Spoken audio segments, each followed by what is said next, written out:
what the gear I'm going to be carrying and what its uses are. Maybe I'll start over here at the left. What we have is gear. Starting here at the very top, I have a very lightweight down sleep jacket from Feathered Friends, the Feathered Friends Daybreak jacket. A semi-disposable waterproof jacket that's just it's called Dry Duck. It's almost like this disposable tie-back material. When I'm during the day, I might also be potentially, if it's windy, I have this lightweight running jacket from the North Face hydrogen jacket, which weighs only just an ounce or two. For sleeping at night, typically I might be sleeping with these thermal pants here, which are running tights, slightly like a very, very, very thin pile running pants, and then a thin polypropylene t-shirt, and an extra pair of socks. I'll have a total of probably 2 pair of socks. I'll be wearing 1 pair of socks during the day, and then at night I'll, at the end of the day I'll try to wash them out somewhere if that's possible, and put on a fresh pair of socks to wear through the night and into the morning. Pair of gloves there also, potentially in the Sierras, might get a little chilly. Up here you see a sun hat, Southern California. Well, the whole trail will be very, very sunny and hot and dry. Or potentially a small baseball cap with sort of neck side shields. During most of the day, the main thing I'm going to be wearing is this lightweight blue-gray long sleeve nylon shirt, and then some zip-off leg Mountain Hardwear pants. So these are just long pants. Again, long pants to keep the sun off, less sunscreen I have to put on my body. Single pair of underwear potentially for the entire journey. Obviously I'll get a fresh pair from time to time, picking up in towns, or Terry will drop them off for me. Single pair of socks. These gaiters, very, very, very thin, small gaiters to keep the pebbles and rocks out of my feet. And then I won't be using hiking boots. We're wearing tennis shoes instead. These are trail running shoes, ultra trail running shoes. That's the most common way people do the Pacific Crest Trail and similar sorts of trips. You may notice under here I have 2 sleeping pads. One is this gray-green Ridge Rest sleeping pad, or I have this Neo Air inflatable sleeping pad. I've yet to decide which one to take. The Ridge Rest is just a closed-cell foam pad. Might be best for Southern California, where needles, pine needles, and cacti and stuff might puncture the bag. And the lightweight yellow Neo Rest pad might be great up in the snows of the Sierras and where it gets colder. It's much more comfortable, but I don't want to have holes popped into it every 2-3 days. Yeah, interestingly, I found this online. You can buy these inflatable pillows that they're used in the hospital setting. Just a simple inflatable pillow, weighs like half an ounce or so. Various miscellaneous gear, just odds and ends, toiletries, water purification. Of course, we're getting water from streams and lakes and puddles and whatever along the way. So there's this Aquamira. It's just chlorine dioxide disinfection system. Toothbrush, of course, tape, compass, lighter. Headlamps. Won't be using a regular headlamp. Could save weight by using this little tiny, almost disposable sorts of clip flashlights. Electronics gear down here. Obviously a watch that's also an altimeter, barometer, compass combination. Got a Kindle Paperwhite that's got many trail books in there as extra stuff, reading material. An iPod Touch, which is basically my portable computer, certainly for looking things up and getting connected when I come into town. So I'll be going through a town every couple days or so.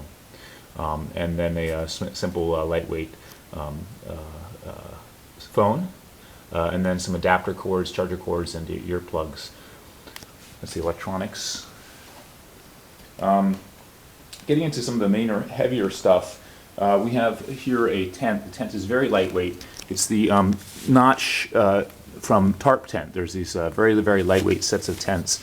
This is a 27-ounce one-person tent called the Notch Tarp Tent.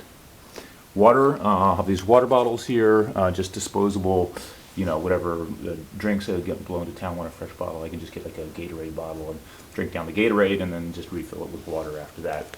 I would never ever want to take any of the standard water bottles you might buy in an outdoor gear store. They weigh way too much weight. Cooking, typically I'll be using, basically I'll just be cooking off of, this is a cat food can that I punched some holes in. I pour a little bit of ethanol in there. You can get heat at most gas stations as I pass through small towns and whatnot. Heat's a material used for drying out gas tanks in cars. It's mostly methanol, I believe, and an ounce in there will boil water in this small lightweight cooking pot here. And then pieces of aluminum foil serve as the windscreen and lid for the pot, a cup and a spoon, and that pretty much covers the cooking kitchen apparatus. Extra water bags. These are sealable bags.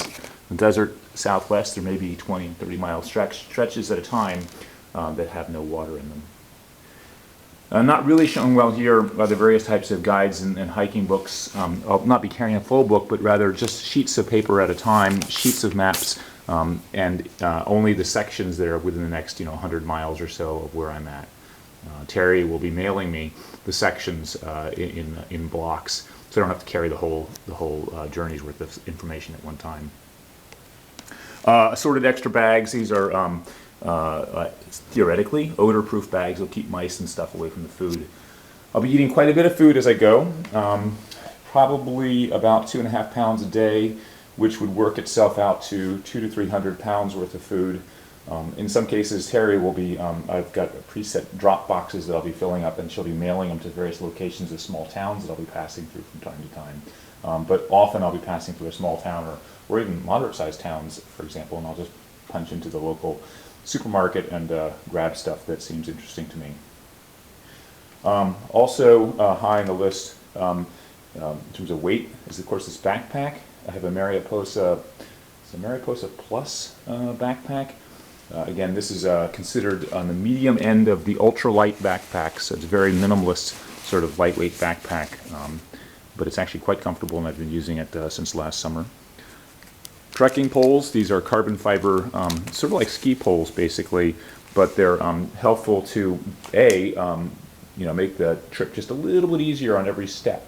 Again, it's a 2,600 mile trip with about 143 miles of elevation gain and 143 miles of elevation loss. So, that could kind of help save on your knees a little bit to have the hiking poles. They also serve as part of the system to set up the tent too, so you save a few ounces right there by having those two.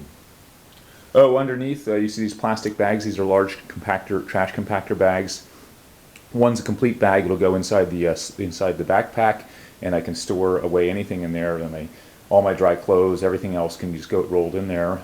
So I won't have a pack cover. Rather, I'll have an internal pack cover. All my dry stuff will be inside the trash compactor bag. I have a second trash compactor bag, which I've slid up the side to make like a skirt. So it's just a small, simple skirt, and that's called a rain skirt. It's a very common thing. Can save myself a few ounces over getting a conventional pair of rain pants. Finally, moving up here to the main gear I'll be using on a regular basis. I will not be bringing the cats with me. However, they do seem to enjoy sleeping on top of my, a Mountain Hardwear Phantom jacket or sleeping bag, which is a 32-degree sleeping bag, which is kind of on the not very warm side of a sleeping bag. But I've also got this lightweight liner bag on top that I might or might not use depending on how things go. And then, of course, I've got that puffy jacket that I might very well be sleeping many nights with a puffy jacket and everything else on. It should be fine. I looked at a lot of discussion groups, and that's a typical setup. Oh, finally, there's a few other items. In the Sierras, you have to bring along a bear barrel. You can't just have your food sitting out like in these plastic bags I showed earlier. That's not sufficient. You have to keep the bears away from the potential of bears from getting into your food. And so, unfortunately, I'll have to carry this heavy Lexan container, which is another 54 ounces of weight, which is a crazy amount of weight, but I have to do that. It's the regulations.